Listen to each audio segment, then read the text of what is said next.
I put up a review of this guitar recently. This is a Charvel Pro Mod SoCal Style 2. To cut a long story short, I really like the guitar. I like that it's got a floating tremolo. I find that very useful. But there are times when I wish it was a hardtail. So I have in my hands, hopefully, a solution to that problem. This is a little device called a Tremol-no, and it's going to replace the claw around the back that the spring's attached to, and it's then going to allow me to either turn the tremolo off, so essentially turn it into a hardtail, or I can have it set so that it dives only and doesn't go up in pitch, or I can just have it operating as normal. So I'm going to fit it today. We'll see how that goes, see how the process goes. I'm going to put up a few clips. There's some other videos out there of how to fit it, so I'm not going to do any sort of guide. I'm not a guitar tech, but I'll time it, let you know how long it takes me, put up a few clips of the process, and then we'll see what the results are.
That's the Tremol-no fitted. Probably took me the best part of an hour to fit it. I'm sure if you're more adept at guitar techie kind of stuff, then it would take you a lot less time. I found the instructions that it comes with, they're very detailed but quite difficult to follow, so I ended up using a video that's on their website showing you how to fit it. I found that really useful. Worth mentioning that there are 3 different types of this. So this is the pin type, which fits with the tremolo that's on this guitar. This is a Goto 510 tremolo. So if you're thinking of buying one, then do make sure there's a chart on their website that will tell you, depending on the model of your tremolo, which type of Tremol-no to buy. So don't get caught out with that. Of course, now I kind of have to keep this back plate off, which I don't really mind. I've seen some people actually cut a little hole here so that they can access these screws. These are the 3 screws that we can use to turn it on and off and whatnot. For now I'm just going to leave this off, but maybe I'll experiment and get a drill out, see if I can cut a little hole in here. I guess now we should plug it in and see what it's like. So one of the reasons I wanted to fit one of these was so that I could go into drop D tuning without unbalancing all the other strings. Anytime that I've tried it before with this floating tremolo, it's just a nightmare. All the other strings go out of tune, it unbalances it all, you try and tune those up, and that puts everything else out of tune. So let's see if I tighten up the Tremol-no. So there's 2 screws around the back, which I have to tighten up. I think I have to get them quite tight.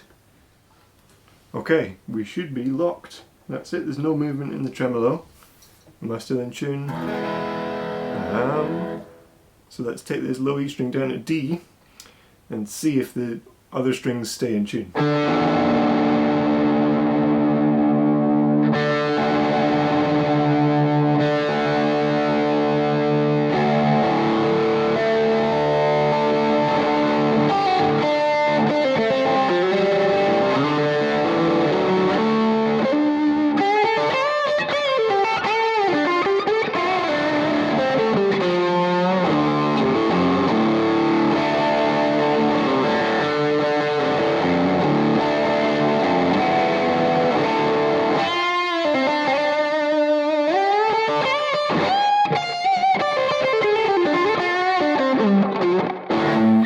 Well, that seems to be working. That's yeah, pretty much perfectly in tune with all the other strings.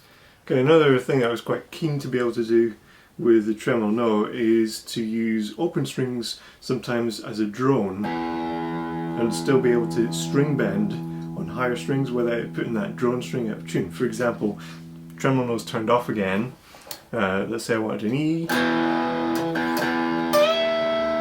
hear that? So the moment I try and do a string bend, that's going down by at least a semitone in pitch. So that doesn't really work when you have a floating tremolo. So let's engage the Tremol-no again and see if it's solved this problem for me as well.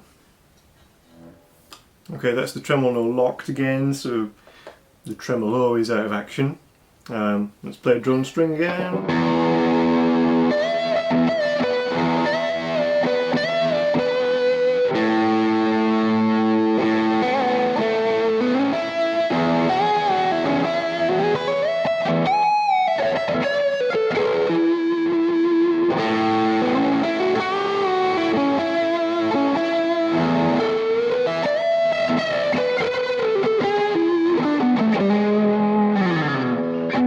So that certainly made a difference. I reckon, let's see, it's still going down slightly in pitch, isn't it? So this is not quite locking it as much as just having a hardtail guitar. I guess the answer there is buy a hardtail guitar if that's really what you want. But that certainly made a difference. It's usable there in that kind of context.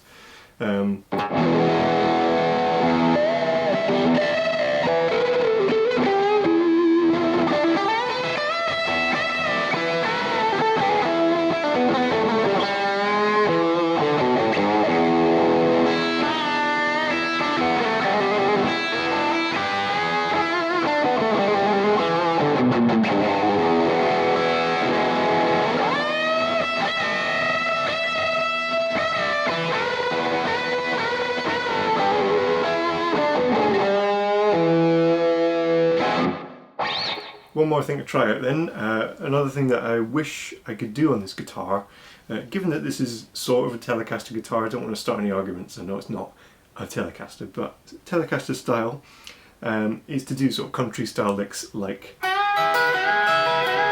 And you hear, you know, it's the same things with the drone. The moment that I bend this string, these two strings go down in pitch. It just sounds horrendous. Nobody wants to hear that. So let's engage the Tremol-no one last time and see if that's made a difference. Means I can play a bit of country music. Okay, that's the Tremol-no on. Let's see if we can play some country style licks.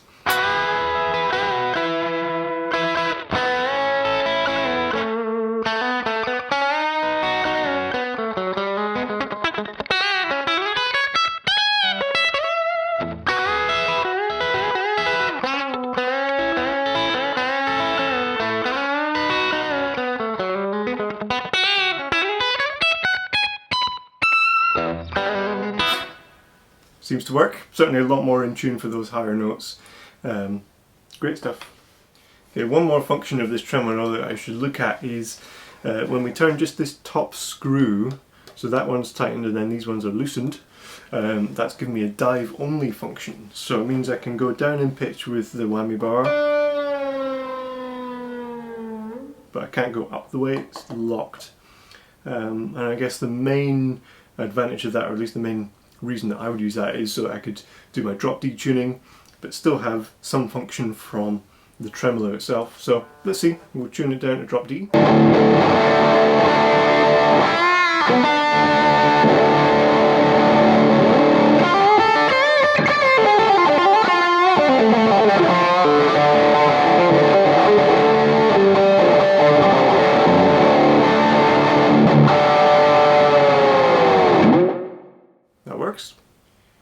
So I'm pretty impressed with the Tremol-no so far. I mean, it's certainly added some extra versatility to a guitar that was already pretty versatile. I can see I'm going to use it quite a lot for drop D tuning and some of those country licks. So for 60 quid it's certainly cheaper than buying another guitar. But then I suppose on that point, it's never going to be quite the same as having a hardtail guitar. We saw earlier on when it was fully locked, but there was still a little bit of movement when I did a string bend. The lower string went slightly flat. So I guess if you're after that ultimate stability, buying a guitar without a tremolo is the answer. But if, like me, you can't really do without your tremolo most of the time, but you do want to be able to turn it off and on at times, then the Tremol-no seems like a really good solution. So let me know what you think. If you've got one, then let me know if you like it and if you use it often. Give us a thumbs up, subscribe if you don't already, and thanks for watching.